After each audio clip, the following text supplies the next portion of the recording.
Hi, my cousins and I are descendants of 8 of the Mayflower passengers who came over in 1620 to America. And of those 8, we are related to Richard Warren, Francis Cooke, John Cooke, Henry Sampson, John Tilley, his wife Joan Hurst, their daughter Elizabeth Tilley, and John Howland. So how do we get there? Well, our 3 times great-grandmother is Lucy Ann Carver. And Lucy Ann Carver was born in 1837 in Rochester, in a section later spun off as the town of Mattapoisett. So Lucy Ann Carver, her paternal lineage goes back to our 10 times great-grandfather Robert Carver.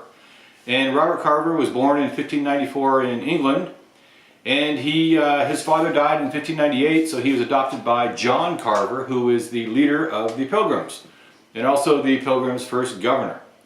So he was in Leyden as an English separatist, and his uncle John Carver came over in 1620, but Robert did not come over until about 1638. And he established his residency up in Green Harbor, which later became known as Marshfield. So his male lineage goes down about 6 generations, all in the town of Marshfield. In fact, Robert Carver is one of the founders of Marshfield, and he is on a monument in the Old Winslow Cemetery, along with their other 10 times and 11 times great-grandfathers, William Ford and Thomas Chillingworth. So Robert Carver, our 10 times great-grandfather, all the way down to Chandler Carver, our 4 times great-grandfather, all lived up in the Duxbury area of Marshfield until Lucy Ann Carver was born, our 3 times great-grandmother.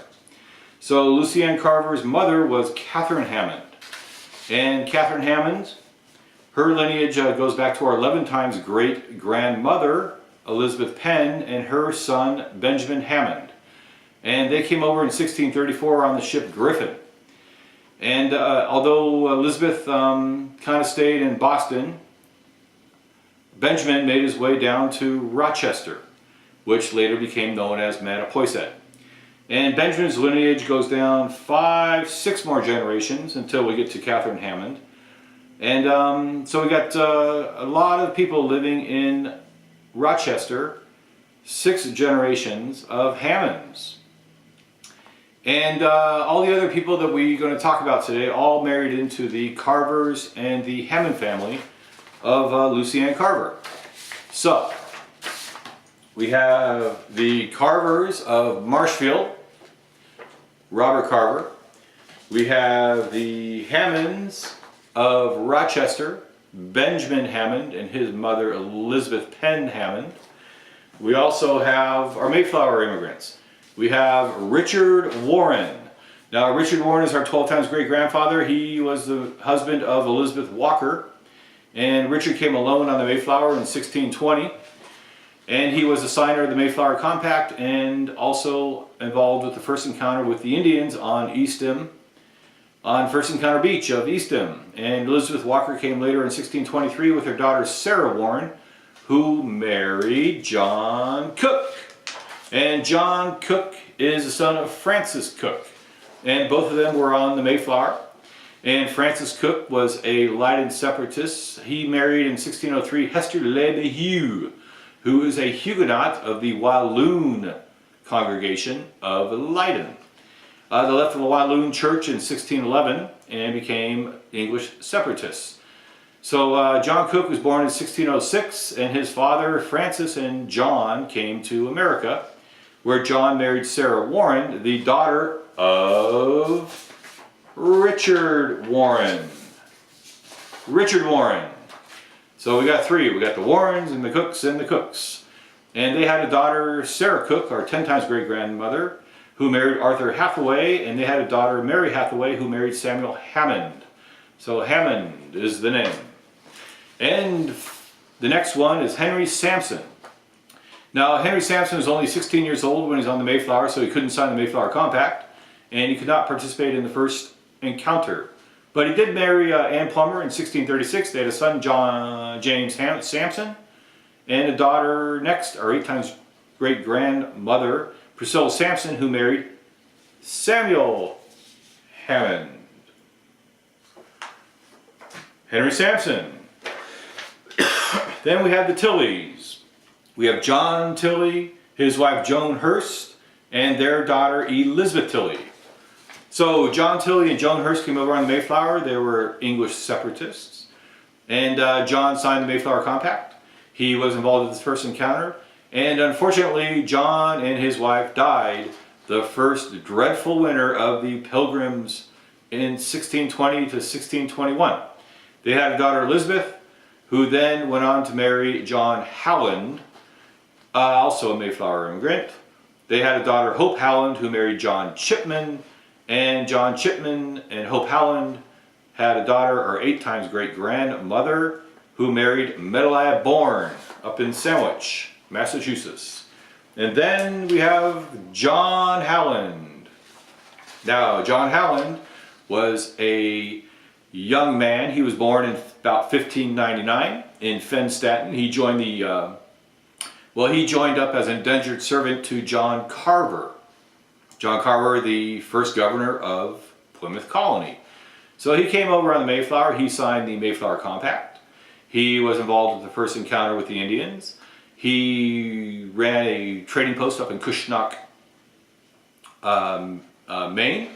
And he married Elizabeth Tilley, and they had a daughter, or 9 times grandmother, Hope Howland, who married John Chipman.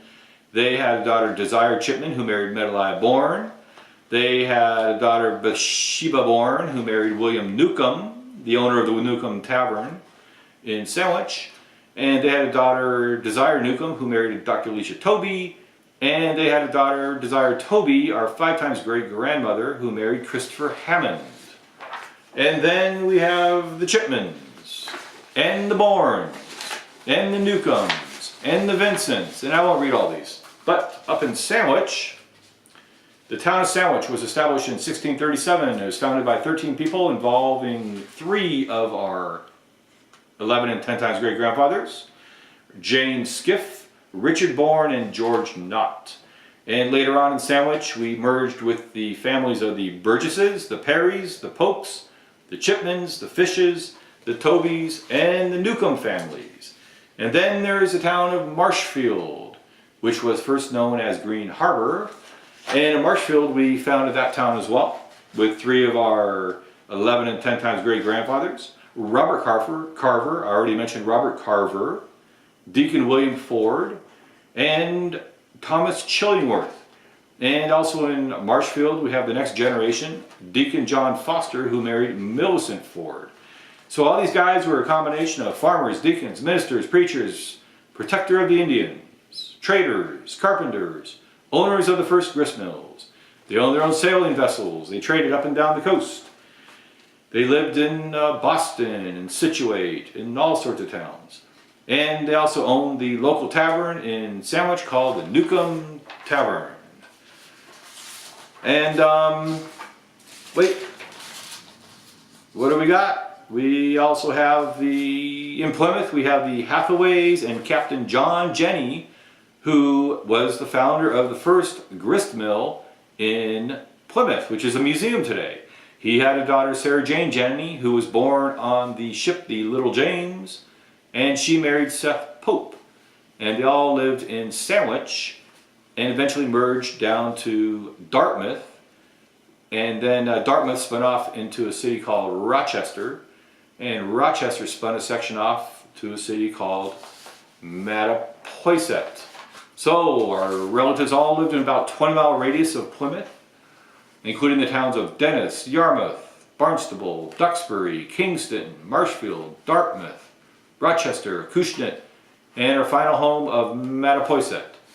And they all merged to our 3 times great-grandmother, Lucy Ann Carver, who married Thomas J. Neal, and they had a daughter, Rebecca Ann Neal, and she went by the name of Annie. And Annie they moved to Chicago about 1862, 1864, and Rebecca Annie married Edwin Horace Chaxfield, and they had a son, George Chaxfield, who married Margot Brown from New Orleans, and they had a son, George Chaxfield Jr., who married Dorothy Prue Marshall to become our grandparents. So there you go. We got 12 times, 11 times, and 10 times great-grandfathers on the Mayflower, resulting in 397 years in America, and all established with the signing of the Mayflower Compact, which established the foundation and the cornerstone of liberty and freedom in the United States today. Thank you very much. Good night, and God bless these wonderful states of America.